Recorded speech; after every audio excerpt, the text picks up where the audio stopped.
வணக்கம். டான்டமொழியின் பிரதான செய்திகளுடன் இணைந்திருக்கின்றோம். வரி குறித்து பேச்சு நடாத்துவதற்கு இலங்கை குழு அமெரிக்கா செல்ல உள்ளது. அமெரிக்க ஜனாதிபதி டொனால்டு டிரம்ப் அண்மையில் விதித்த வரி தொடர்பில் இலங்கை பேச்சு நடாத்த உள்ளது. இந்த வரி தொடர்பில் பேச்சுவார்த்தை நடாத்தும் நோக்கில் இலங்கை பிரதிநிதிகள் குழு ஒன்று அமெரிக்கா விஜயம் செய்ய உள்ளது. எதிர்வரும் வாரத்தில் இந்த பிரதிநிதிகள் குழு அமெரிக்கா விஜயம் செய்ய உள்ளதாக தெரிவிக்கப்படுகின்றது. ஏற்றுமதி அபிவிருத்தி சபை இந்த தகவல்களை உறுதி செய்துள்ளது. இலங்கை உள்ளிட்ட பல நாடுகளுக்கு அமெரிக்கா பாரிய அளவில் வரி விதித்துள்ளது. இந்த வரி விதிப்பு இலங்கையின் ஆடை கைத்தொழில்துறை உள்ளிட்ட பல்வேறு துறைகளில் பாதிப்பை ஏற்படுத்தக்கூடும் என அச்சம் வெளியிடப்பட்டுள்ள நிலையில் சந்திப்பு இடம்பெற உள்ளது.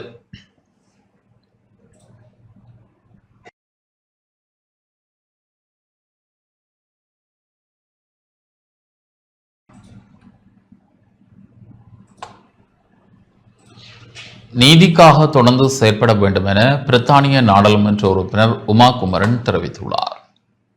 தமிழ் சமூகத்துக்கு இழைக்கப்பட்ட அநீதிகளை ஒருபோதும் மறக்கப் போவதில்லை என பிரித்தானிய நாடாளுமன்ற உறுப்பினர் உமா குமரன் தெரிவித்துள்ளார்.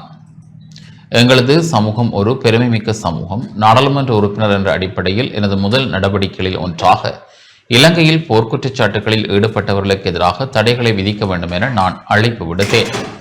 அன்றிலிருந்து இந்த விடயம் தொடர்பில் செயற்படுவதை நான் நிறுத்தவில்லை. கடந்த 15 வருடங்களுக்கு பின்னர் தொழிற்கட்சி இது குறித்து நடவடிக்கை எடுத்துள்ளது.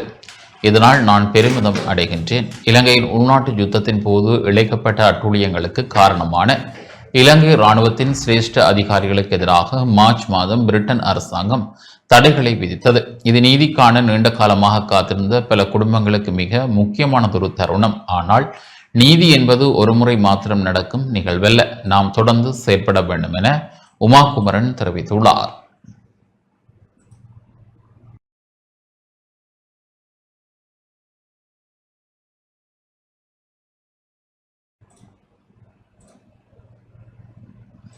தேர்தலுக்கான சகல பணிகளும் நிறைவடைந்துள்ளதாக தேர்தல்கள் ஆணைக்குழு தெரிவித்துள்ளது.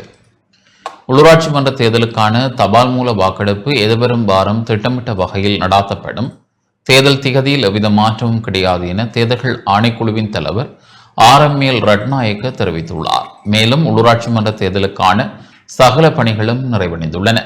உத்தியோகபூர்வ வாக்காளர் அட்டைகளை நேற்று முன்தினம் தபால் திணைக்களத்திடம் ஒப்படைத்துள்ளோம். எதிர்வரும் 27ஆம் தேதிக்குள் வாக்காளர் அட்டை விநியோக பணிகள் நிறைவடையும். தபால் மூல வாக்களிப்பு பிற்போடப்படும் சாத்தியம் காணப்படுவதாக ஒரு சில ஊடகங்கள் செய்தி வெளியிட்டுள்ளமை அடிப்படையற்றது. ஏற்கனவே தீர்மானித்ததுக்கு அமைய எதிர்வரும் செவ்வாய்க்கிழமை, புதன்கிழமை மற்றும் வியாழக்கிழமை ஆகிய தினங்களில் தபால் மூல வாக்கெடுப்பு நடாத்தப்படும். இந்த 3 தினங்களில் வாக்களிக்க தவறும் அரசு உத்தியோகஸ்தர்கள் எதிர்வரும் 28 மற்றும் 29 ஆகிய 2 தினங்களில் மாவட்ட தேர்தல் தெரிவத்தாட்சி அலுவலகத்தில் வாக்களிக்க வசதிகள் ஏற்படுத்தி கொடுக்கப்பட்டுள்ளன. தேர்தல் வன்முறை மற்றும் தேர்தல் சட்டங்களை மீறும் செயற்பாடுகள் அதிகரித்துள்ளமையை அவதானிக்க முடிகிறது. தேர்தல் செலவினங்களை ஒழுங்குபடுத்தும் சட்டத்தின் பிரகாரம் தேர்தல் பிரச்சார நடவடிக்கைகளில் ஈடுபடுமாறு அரசியல் கட்சிகளிடம் வலியுறுத்தியுள்ளோம் என தேர்தல்கள் ஆணைக்குழுவின் தலைவர் தெரிவித்துள்ளார்.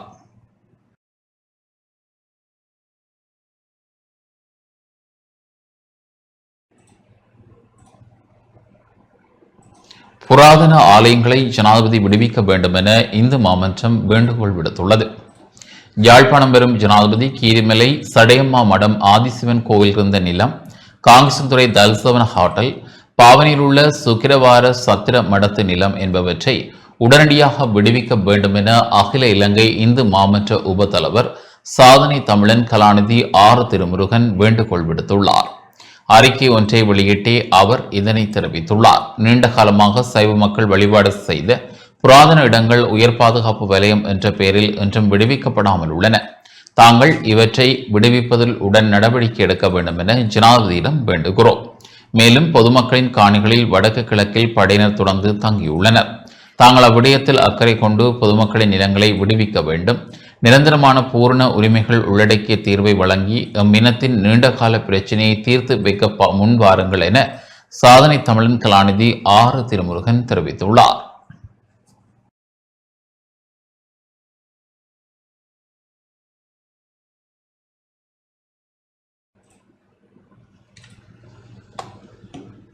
அரசு தலைவர் என்ற வகையில் பதவிக்கு ஏற்றாற்போல் ஜனாதிபதி நடந்து கொள்ள வேண்டும் என பொதுஜன பெரமுன தெரிவித்துள்ளது.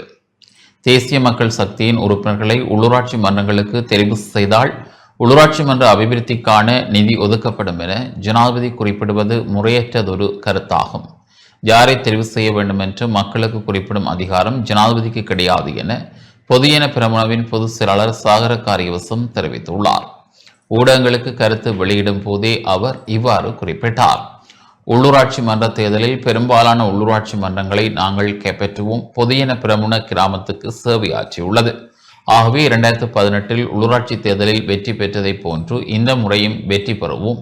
தேசிய மக்கள் சக்தி நடைபெற்று முடிந்த ஜனாதிபதி தேர்தல் மற்றும் பொது தேர்தல்களில் பொய் மற்றும் வெறுப்பு ஆகியவற்றை மாத்திரம் மக்கள் மத்தியில் பிரதான அரசியல் கொள்கையாக முன்வைத்தது. அரசியல் ரீதியில் தாம் ஏமாற்றமடைந்ததை மக்கள் தற்போது விளங்கிக் கொண்டுள்ளார்கள். உள்ளூராட்சி மன்ற தேர்தலில் தேசிய மக்கள் சக்தியின் உறுப்பினர்களை தெரிவு செய்தால் மாத்திரமே உள்ளூராட்சி மன்ற அபிவிருத்திக்கு நிதி ஒதுக்கப்படும் என்று ஜனாதிபதி குறிப்பிட்டுள்ளமை முற்றிலும் தவறானதொரு கருத்தாகும். அரச தலைவர் என்ற வகையில் பதவிக்கு ஏற்றாற்போல் ஜனாதிபதி நடந்து கொள்ள வேண்டும் என சாகர காரியவசம் தெரிவித்துள்ளார்.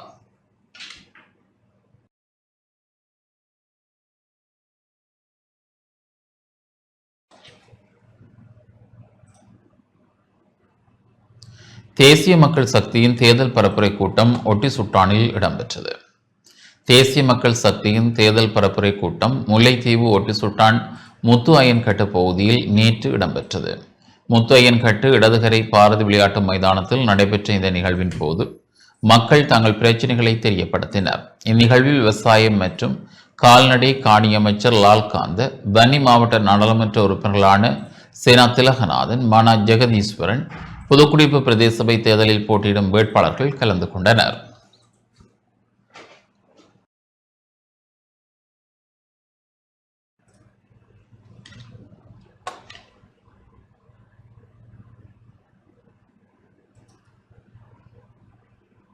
ஜனாதிபதி அனுரகுமார் திசாநாயக்க இன்று யாழ்ப்பாணம் வருகை தர உள்ளார்.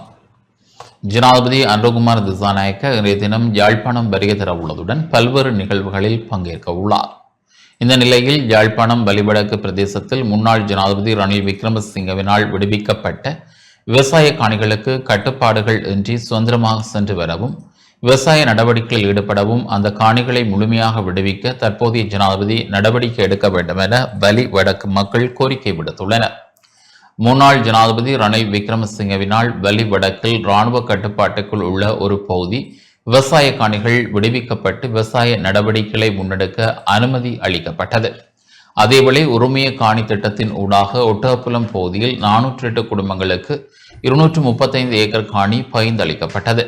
விவசாய நடவடிக்கைக்காக பலாலி வடக்கு, பலாலி கிழக்கு, பலாலி தெற்கு, வயாவளான் மேற்கு ஆகிய கிராம சேவலர் பிரிவுகளில் காணிகள் விடுவிக்கப்பட்டன. குறித்த விவசாய காணிகளில் விவசாய நடவடிக்கையில் ஈடுபடுவதற்கு இராணுவத்தினர் கடுமையாக நிபந்தனைகளை கட்டுப்பாடுகளை விதித்து மக்கள் விவசாய நிலங்களுக்கு செல்ல அனுமதித்துள்ளனர். மாலை பொழுதின் பின்னர் காணிகளுக்குள் நிற்க முடியாது. விவசாய நிலங்களில் ஓய்வெடுப்பதற்கு தற்காலிக கொட்டைகளை அமைக்க அனுமதி இல்லை போன்ற கட்டுப்பாடுகள் காணப்படுகின்றன. குறித்த காணிகளை சுற்றி உயர் பாதுகாப்பு வலய வேலிகள் அகற்றப்படாமல் இருப்பதனால் விவசாய காணிகளுக்கு சுற்றுப்பாதைகள் ஊடாக நீண்ட தூரம் பயணிக்க வேண்டிய நிலைமை காணப்படுகிறது. குறித்த வேலைகளை பின் நகர்த்த 18 மில்லியன் ரூபாய் செலவு என இராணுவத்தினர் மதிப்பீடு செய்து நிதி கோரியுள்ள நிலையில் அந்த நிதி இராணுவத்திற்கு வழங்கப்படாமையால் இராணுவத்தினர் வேலையை பின் நகர்த்த நடவடிக்கை எடுக்கவில்லை. அந்த வகையில் இன்றைய தினம் யாழ்ப்பாணத்துக்கு வருகை தர உள்ள ஜனாதிபதி அனுரகுமார் திசாநாயக்க விவசாயிகளின் நலனை கருத்தில் கொண்டு யாழ் மாவட்ட இராணுவ கட்டளை தளபதியுடன் கலந்துரையாடி விடுவிக்கப்பட்ட விவசாய காணிகளுக்குள் சுதந்திரமாக சென்று விவசாய நடவடிக்கைகளை முன்னெடுக்க அனுமதி வழங்க வேண்டும் என மக்கள் கோரிக்கை விடுத்துள்ளனர்.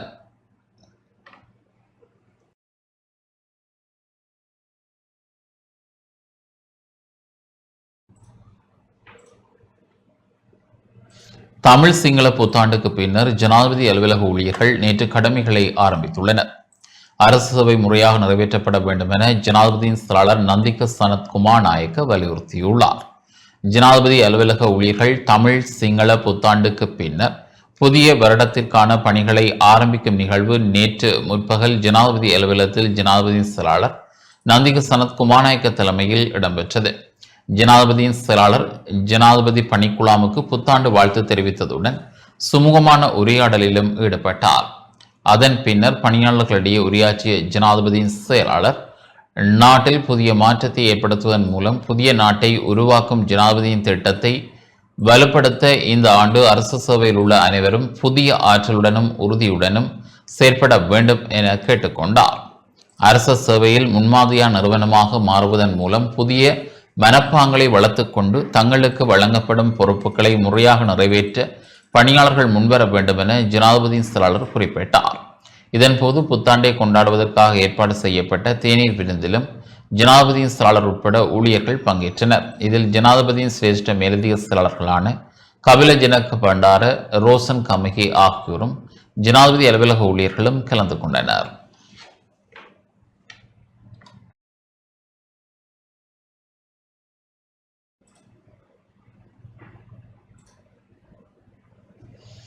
கிளிநொச்சி புளியம்பொக்கனை 85 கிலோகிராம் கஞ்சா மீட்கப்பட்டிருக்கிறது. கிளிநொச்சி புளியம்பொக்கனை கிராம அலுவலர் பிரிவுக்குட்பட்ட பகுதியில் 85 கிலோகிராம் கஞ்சா மீட்கப்பட்டுள்ளது. வீடொன்றில் நிறுத்தி வைக்கப்பட்டிருந்த வாகனத்தில் சூட்சுமமான முறையில் மறைத்து வைக்கப்பட்டிருந்த 85 கிலோகிராம் கஞ்சா மீட்கப்பட்டதுடன் பழைப்பகுதியைச் சேர்ந்த நபர் ஒருவர் கைது செய்யப்பட்டுள்ளார். இராணுவத்திற்கு கிடைக்கப்பெற்ற ரகசிய தகவலுக்கு அமைவாக விசேட அதிரடிப்படையினர் மற்றும் கிளிநொச்சி போலீசார், தருமபுரம் போலீசார் இணைந்து மேற்கொண்ட சுற்றிவளைப்பின் போது கஞ்சா மீட்கப்பட்டது. சந்தேக நபர் புளியம்பொக்கனை நாகேந்திரபுரம் பகுதியில் தனியார் ஒருவரது வீட்டை வாடகைக்கு பெற்று அங்கிருந்து கஞ்சா வியாபாரத்தில் ஈடுபட்டுள்ளார். இதற்கு அப்போதைய மக்கள் கடும் எதிர்ப்பு வெளியிட்டனர். இந்த நிலையில் இராணுவத்திற்கு கிடைக்கப்பெற்ற தகவலுக்கு அமைவாக இந்த கைது நடவடிக்கை மேற்கொள்ளப்பட்டுள்ளது.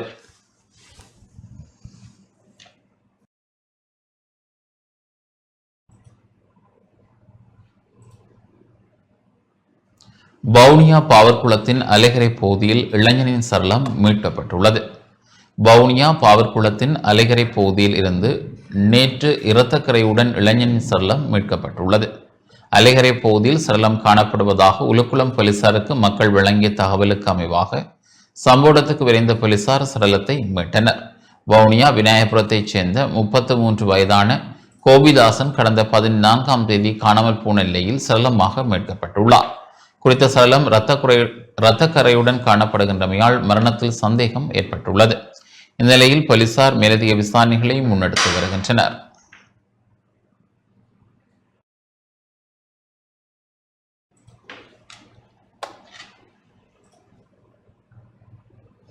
யாழ்ப்பாணம் சுழிபுரம் காவேரி கலாமன்றத்தினால் விவசாயிகளுக்கான தெளிவூட்டல் நடவடிக்கை மேற்கொள்ளப்பட்டு வருகின்றது. யாழ்ப்பாணம் சுழிபுரம் காவேரி கலாமன்றத்தினால் காலநிலை மாற்றம் தொடர்பாக விவசாயிகளுக்கு அறிவூட்டும் செயற்திட்டம் முன்னெடுக்கப்பட்டுள்ளது. சுழிபுரம், பண்டவட்டை, காட்டுப்புலம், குமரபுலம் ஆகிய பகுதிகளில் வெண்டி, கத்தரி, பயிற்றை, வெங்காயம், மிளகாய் ஆகியவற்றை வீட்டு பயிற்சிகையாகவும் வயல்வெளி பயிற்சியாகவும் விவசாயிகள் மேற்கொண்டு வருகின்றனர். இந்நிலையில் காலநிலை மாற்றங்களால் சில வெங்காய பயிற்சிகையில் கூலா கிருமி தாக்கம் ஏற்பட்டுள்ளது. இதனால் விவசாயிகள் பாதிப்புகளை எதிர்நோக்கி வருகின்றனர். எனவே விவசாயிகள் காலநிலைக்கு ஏற்றவாறு விவசாயம் மேற்கொள்ளும் நிலையில் காவேரி கலாமன்றத்தினால் காலநிலை மாற்றம் தொடர்பில் விவசாயிகளுக்கு அறிவூட்டல்கள் வழங்கப்பட்டு வருகின்றன.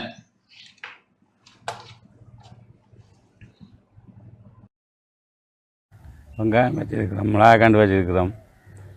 அதால் கொஞ்சம் பதங்க கிடைக்குது. எங்களுக்கு பெருசாண்டு இப்போ நோய்களும் அதுகளும் கட்டுப்பாடாக இருக்குது. இப்போ பெரிய மருந்துகளும் இதுகளும் பெரிய கிடைச்சிடலாம்.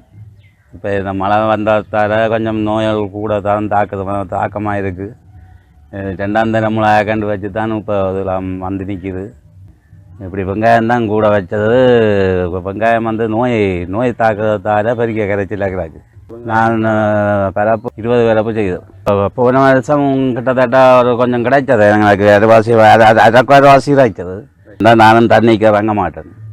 அப்போ எங்களை படிக்கும் தானே ஒருத்தன் இருந்து அவர் தான் செய்கிறார். அவரை கொண்டு தான் செய்கிறேன். கூலா நோய் வந்து அடித்தா ஒன்றும் செய்யலாது. அதுக்கு மருந்து நாங்கள் சுற்றி அடித்து பார்க்குறோம். அங்கே கட்டுப்படுது. இந்த இது வந்து அம்மா 18 வரியமாக இது செய்து கொண்டு இருந்தவா. இப்போ 2 வரியமாக அம்மா இறந்துட்டா. அதிலிருந்து நாங்கள் பிள்ளைகள் 7 பேர் தான் இதை செய்து கொண்டிருக்கிறோம். 7 பேரில் இப்போ ஒரு ஆள் தான் நடத்தி கொண்டிருக்கிறோம். ஆனால் இதுக்கு அடிப்படை வசதிகளுக்கு தான் எங்கள்கிட்ட இப்போ இல்லை. இப்போத்த பொருளாதார விலைகள் இதாக போகுது. அப்போ நாங்களும் தீர்மானிக்கல அது எவ்வளோ முடியும் கொள்ளுமென்று. அதோட அழிவுகளும் கூட வந்துடுது. போன முறை நெல்லை விதைச்சு நெல் ஒன்றும் இல்லை. இப்போ நோய் தாக்கங்கள், இப்போ வெங்காயங்களுக்கு நோயெல்லாம் விழுந்துடுது. அப்போ கொண்டு விட்டு ஒரு நாளைக்கு மருந்து சிலவுக்கு அங்கே இப்போ 30 பேர் இப்போ காணிங்கண்டா 15,000 20,000 கொண்டு விட்டு ஒரு நாளைக்கு போயிடும் சிலவுக்கு. நான் 17 வருஷமாக தோட்டம் செய்து கொண்டு வரேன். கல்யாணம் செய்ய முதலே தோட்டம் செய்து கொண்டு வரேன். செய்த பிறகும் தோட்டம் செய்கிறேன். நான் மிளகா வெங்காயம் இப்போ ஒரு 7-8 வருஷமாக செய்கிறேன். முதலெல்லாம் நெல்லுகள் வச்சு கொண்டு வந்து நான் குத்தகை காணியான் அதுகள் மறைச்சி போட்டினோம். இப்போ மிளகா கண்டுகள் வெங்காயம் நட்டு கொண்டு வரேன். எனக்கு சின்ன பிள்ளைகள்லாம் இருக்க 3 பிள்ளைகள் இல்லை. நான் ஏபிசி பதிவில் குத்தகையாக தான் செய்து கொண்டு வரேன். காணிகள் செய்கிறோம். இப்போ வெங்காயம் செஞ்சுருக்கிறோம். வெங்காய பயிர் செஞ்சுருக்கிறோம். இதுக்கு அறுவடை செய்ய 1 மாதம் இருக்குது. 1 மாதம் முடிய நாங்கள் பூசணி இல்லை கத்தரி மிளகாய் அப்படி ஒரு தோட்டம் செய்வோம். இப்போ வெங்காயம் செய்கிற சூழ்நிலையில் இப்படி ஒரு நோய் தாக்கம் மட்டும் எங்களுக்கு வந்திருக்கு. இப்போ இந்த மழை சம்மந்தப்பட்ட இதால் நோய் தாக்கம் வந்து எங்களால் தோட்டம் செய்ய முயற்சி இல்லை. அப்படி முயற்சி செய்கிற மருந்து விலைகள் அப்படி இப்படி பிரச்சனைகளால் பயிரை அறுவடை செஞ்சுட்டு அதுக்கு பிறகு மிளகா வைக்கலாம், சீரை பார்த்து என்ன செய்யணும் வந்து மிளகா வைக்கலாம், கத்தரி கத்தரி வைக்கலாம். அப்படி ஒரு பிரயோசனமான இதை செய்வோம். அப்படியான இதுக்கு எங்களுக்கு இப்போ இந்த மழை சீசன் இதனால் நோய் தாக்கங்களால் இப்போ நாங்கள் இதை அறுவடை செஞ்சு முடியத்தான் நாங்கள் செய்யக்கூடிய இதுக்கு இருக்கிறோம்.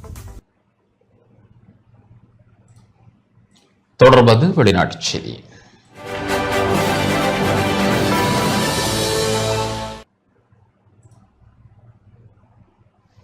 இஸ்ரேல் ஹமாஸ் போரில் உயிரிழந்தவர்களின் எண்ணிக்கை 51,000 அதிகரித்துள்ளது. இஸ்ரேல் ஹமாஸ் போரில் உயிரிழந்த பலஸ்தீனர்களின் எண்ணிக்கை 51,000 அதிகரித்துள்ளதாக காசா சுகாதாரத்துறை அதிகாரிகள் தெரிவித்துள்ளனர். எனினும் கடந்த 24 மணி நேரத்தில் இஸ்ரேல் நடாத்திய பீரங்கி தாக்குதலில் 17 பலஸ்தீனர்கள் உயிரிழந்துள்ளனர். ஹமாஸ் அமைப்பினர் 10 பணைய கைதிகளை விடுவித்தால் 45 நாட்களுக்கு போரை நிறுத்தி நிவாரணப் பொருட்களை காசாவுக்குள் அனுமதிக்க இஸ்ரேல் சம்மதம் தெரிவித்தது. அதனையடுத்து திட்டத்தை பரிசீலிக்க ஹமாஸ் தரப்பில் 48 மணி நேரம் அவகாசம் கோரப்பட்டுள்ளது. இதேவேளை காசா நகரில் உள்ள வைத்தியசாலையின் மீது இஸ்ரேல் நடாத்திய வான்வழி தாக்குதலில் மருத்துவ பணியாளர் ஒருவர் உயிரிழந்துள்ளார். காசா மீதான இஸ்ரேலின் போரில் தங்குமிடங்களை இழந்து படுகாயமடைந்து பாதிக்கப்பட்ட நூற்றுக்கணக்கான பலஸ்தீனர்கள் முவாசி பகுதியில் உள்ள குவைது ஃபீல்ட் வைத்தியசாலையில் தஞ்சமடைந்து வந்தனர். நேற்று அந்த வைத்தியசாலையின் வடக்கு வாயிலின் மீது இஸ்ரேல் நடாத்திய வான்வழி தாக்குதலில் அங்கு பணிபுரிந்து வந்த மருத்துவ பணியாளர் ஒருவர் உயிரிழந்துள்ளார். இந்த தாக்குதலில் 9 பேர் படுகாயமடைந்த நிலையில் அவர்களில் 2 உடல்நிலை கவலைக்கிடமாக இருப்பதாக அதிகாரிகள் குறிப்பிட்டுள்ளனர். இந்த சம்பவம் குறித்து இஸ்ரேல் இராணுவத்தின் தரப்பிலிருந்து எந்தவொரு கருத்தும் இதுவரை வெளியிடப்படவில்லை. இந்த தாக்குதல்கள் அனைத்துக்கும் அந்த வைத்தியசாலையில் ஹமாஸ் படையினர் பதுங்கியிருந்ததாகவும் அதனால் தாக்குதல்கள் நடத்தப்பட்டதாகவும் இஸ்ரேல் தரப்பில் கூறப்பட்டது. இதற்கு மறுப்பு தெரிவித்த மருத்துவ பணியாளர்கள் இஸ்ரேல் காசாவின் சுகாதார வழிகளை முற்றிலும் அழித்து வருவதாக குற்றம் சுமத்தியுள்ளனர்.